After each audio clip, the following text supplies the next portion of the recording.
Welcome to Public Voter News. News and opinion from the perspective of the public voter. We will help you navigate the post-truth society to better understand that everybody is lying to you except us. Let's get to it. Hello, this is James Parker for Public Voter News. In this episode, we will be discussing the indictments of Donald Trump.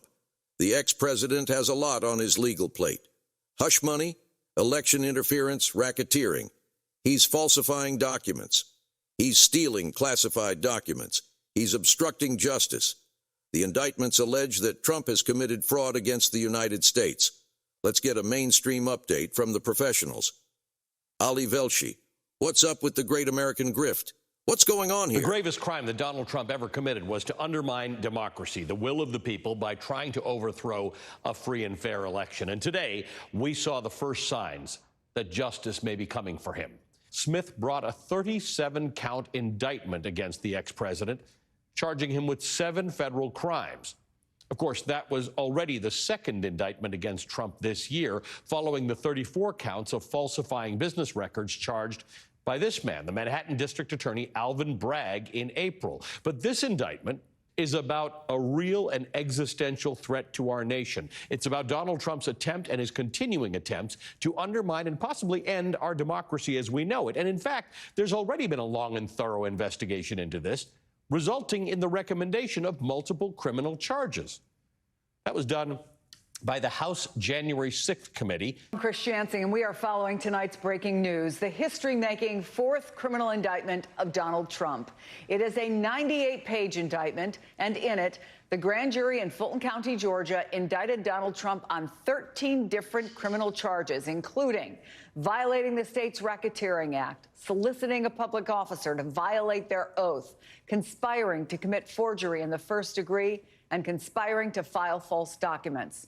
In addition to Donald Trump, 18 others face charges, including some of his top allies and lawyers, including Rudy Giuliani, John Eastman, Sidney Powell, Jeffrey Clark, Janet Ellis, former White House Chief of Staff Mark Meadows, and several Georgia officials who participated, allegedly, in the fake elector scheme.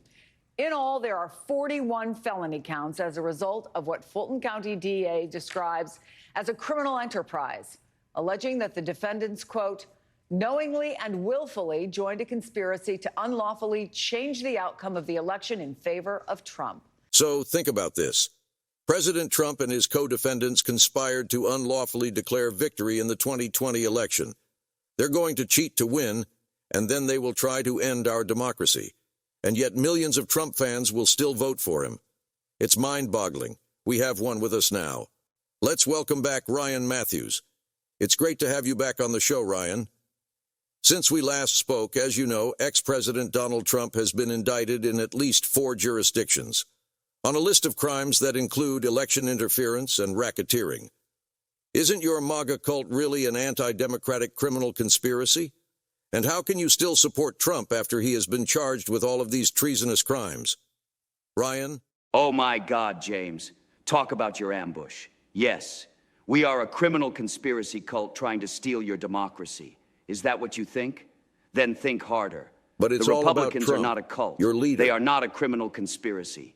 The Republican Party is a diverse coalition of individuals with a range of viewpoints and values. Right. As for the allegations against ex-President Trump, he's innocent until proven guilty in a court of law. I believe Trump will prevail because the allegations against him are political. Biden is using state power against his political opponent like a tin pot dictator.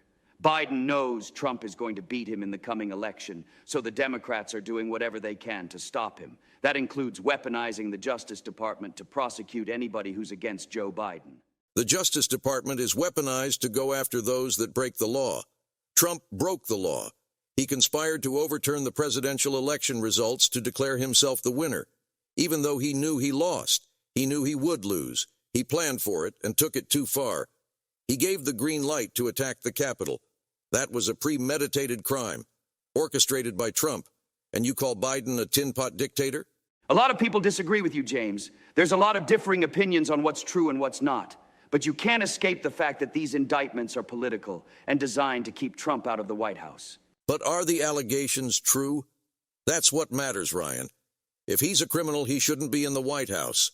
That's what he gets for becoming president. The establishment is going to prosecute him to set an example of him. See what happens when a populist runs for president? A populist? You must be kidding. A billionaire who cuts taxes for the rich is a populist? No, he's not. He is the establishment. He is a celebrity. And that's why you guys love him so much. You don't know the difference between an entertainer and a statesman. It's the cult of celebrity syndrome. No. Joe Biden and the deep state Democrats are the establishment. Donald Trump is the man of the people taking on their big government and the administrative state. The Democrats are a bunch of bureaucratic vampires and socialist engineers forcing their communist plan down our throats, James. They're the problem here, not Trump. Well, maybe we need to define who the establishment is if we're going to blame them for persecuting your candidate. We can't have a debate if our nouns have different definitions. I think the establishment includes both parties and most corporations. The establishment profits from inflation and from public debt. That's the establishment. President Trump wants to dismantle the administrative state, so naturally he's being persecuted by them. It's the Joe Biden deep state fighting back with state power, action and reaction. It's a scientific fact. The Biden state is afraid of losing to Trump, so they're fighting back with political indictments. Trump broke the law, and he's been indicted for it several times now. You guys aren't public servants. Republicans are corporate agents. You're not here to serve the public. You want the public to serve you. You want to create a loyalist and obedient state to serve you. Isn't that the plan? You want to drown the government in the bathtub and steal all of its money, and then rule the public with an iron hand. Sorry, James. That sounds like a paranoid fantasy to me. We have real problems to fix, like the southern border. We need to restore faith in government, and we do that with law and order. We need immigrants to respect our traditions, and we need to stop the socialists and their nanny state plan to indoctrinate our children against America. Talk about your paranoid fantasy. We'll get back to all of that. But first, I would like to bring Samantha back onto the show. Thanks again for being here, Sam. Ryan says Trump is a victim of political indictments. I think most Trump supporters would say the allegations against him have been trumped up, if you will. Isn't this really Joe Biden and the deep state Democrats persecuting the ex-president because they know they can't beat him in the 2024 election? Why not let the voters decide? Thanks for having me back, James. It's because he broke the law.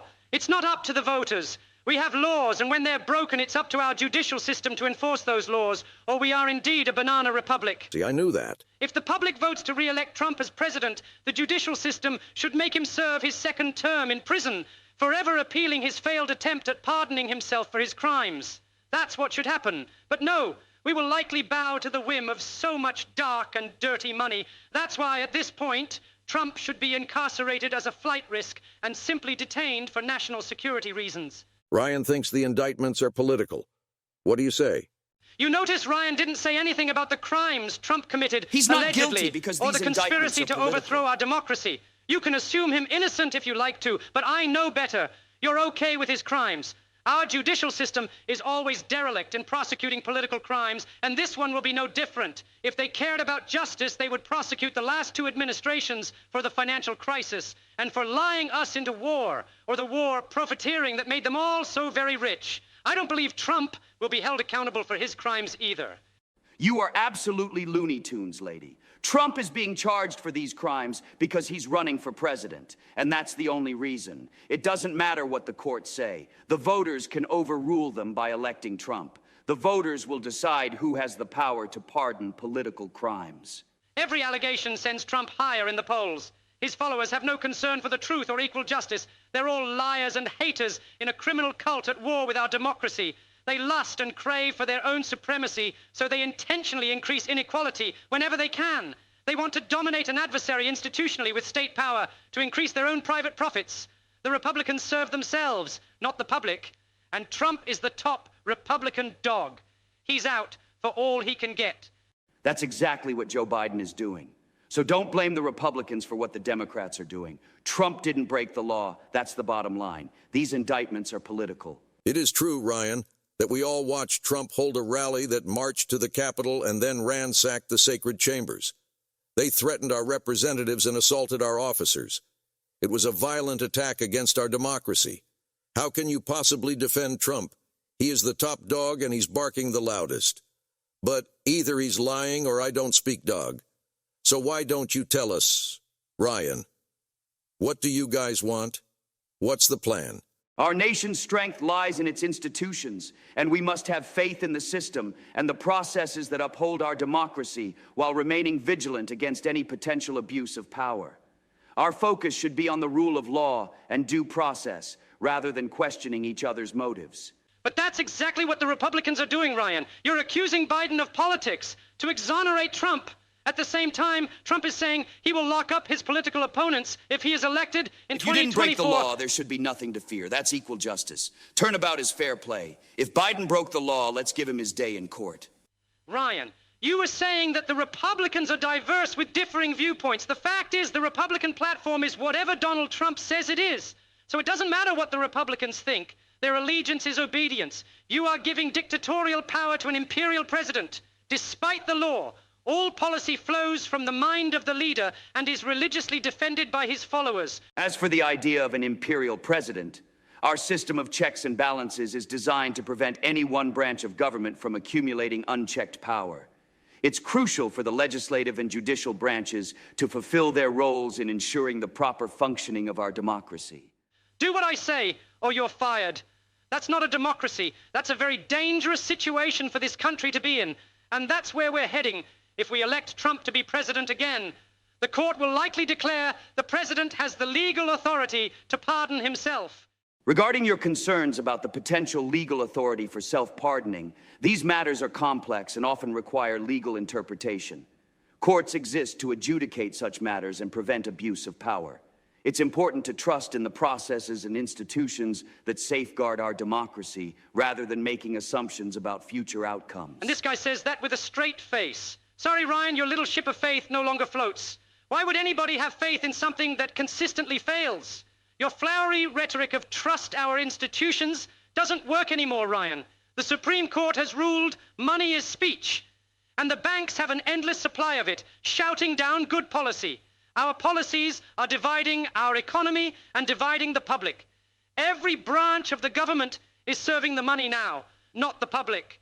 The public is nearing $40 trillion of debt. Oh, come on. Here we go with the debt again. With rising inequality, you can't reconcile that failure with more faith in those that failed us. And these failures are intentional.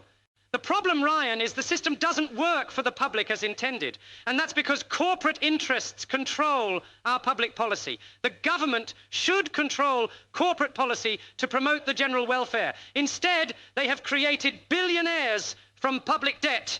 The inequality increases as the government concedes to the elites and their culture of tax phobia.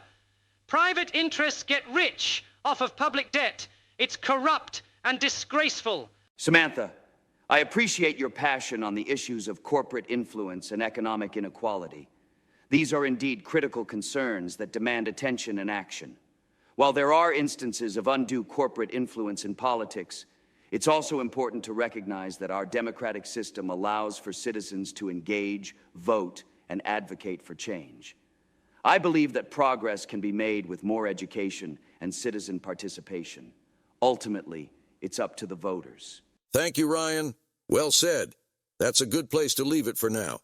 Samantha, the last word goes to you briefly. Well said, yes, but realize that Ryan is lying. He says, trust our institutions as he accuses them of election fraud. Republicans say one thing and do the opposite. Ryan is a corporate agent paid to obstruct our democratic potential. Hey, come on, that's not true. You can make more money tearing down the government than you can make working for it. And that's what Ryan is doing. He's just another agent in Putin's secret army of Republicans. Tell me, Ryan, what's the difference between Republican ideology and Putin's ideology? How would you like it if we called the Democrats a devil-worshipping sex cult who terrorize children for their adrenochrome? Okay.